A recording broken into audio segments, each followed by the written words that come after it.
Expectations అయితే high ఉన్నాయన్న. నాకెందుకో అంత మంచిగా ఉంటదేమో అనుకుంటున్నాను. ఎందుకంటే మంచి హైప్ ఇచ్చాడు సినిమాకి. సినిమా అంత హైప్ ఇవ్వడంతో అది కాక ఒక చాలా క్యారెక్టర్స్ ఉన్నాయి. ఇంతవరకు అన్ని క్యారెక్టర్స్ మీద సినిమా చూపించలేదు. కాకపోతే బాగుండొచ్చు, బాగుండకపోవచ్చు. కాకపోతే అంత హైప్ ఇవ్వడం నాకు అంత అనిపించలేదు. ట్రైలర్లో కూడా అంతే నాకు ఇందులో నచ్చలేదు. ఎవరు మైక్ అసలు ఛానల్లో ఒకటి కాదు, రెండు కాదు, 3 రోజుల్లో మనకు చూపించారు కదా. సో మీరు ఏమనుకుంటున్నారు దాని గురించి? ఒకటి కెమెరాలో అనుకుంటున్నారు, ఉంటున్నాయి. రెండు అనుకుంటున్నారు? చెప్పాడు కదా 2 క్యారెక్టర్స్ ఉన్నాయని, డాడీ హలో అండ్ సన్ అని. అట్లా అనుకుంటున్నాను. అందరూ లేదు అది అట్లా రాజకీయంగా పోలుస్తున్నారు సినిమాని. రాజకీయంగా పోలుకుండా ఉంటే అందరు చూస్తారు. రాజకీయంగా పోలిస్తే మనకు కొంతమంది అంటే డివైడ్ అయిపోద్ది కదనా. అందుకే డివైడ్ అయిపోవడం వల్ల సినిమా కొద్దిగా మార్క్ కూడా ఏం కనిపించలేదంటారా? అవును. ట్రైలర్లో అయితే ఏం లేదు. నాకు తెలిసి సినిమాలో ఉండొచ్చు, ఉండకపోవచ్చు. కాకపోతే ఉండొచ్చు అనుకుంటున్నా. ఉంటే నేను కూడా మెగా అభిమాని, పవన్ కళ్యాణ్ ఫ్యాన్ని.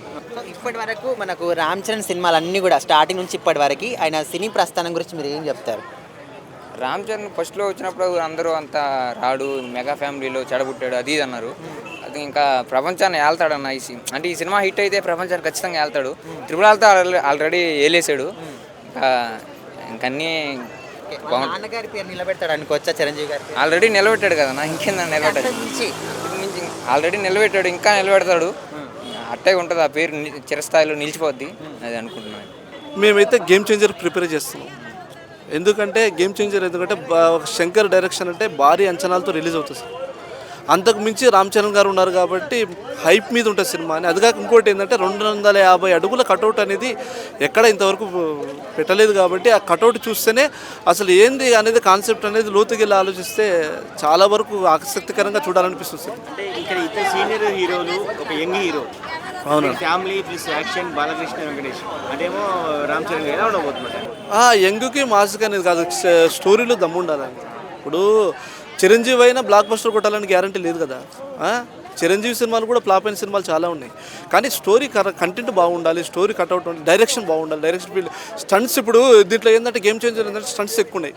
హెలికాప్టర్లో నుంచి కత్తి పట్టుకోవడం, దిగడం, ఎగ్జైటింగ్ సీన్స్ ఎక్కువ ఉన్నాయి.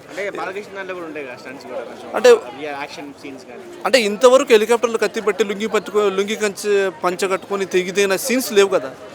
తొడగొట్టడాలు ఉన్నాయి, పడగొట్టడాలు ఉన్నాయి, ట్రైన్లు తిరగడాలు ఉన్నాయి, అవి పోయడాలు, బస్సులో నరుకోవడాలు ఉన్నాయి. కానీ ఇది అనేది కొత్త వెరైటీగా తీశారు కదా అనేది.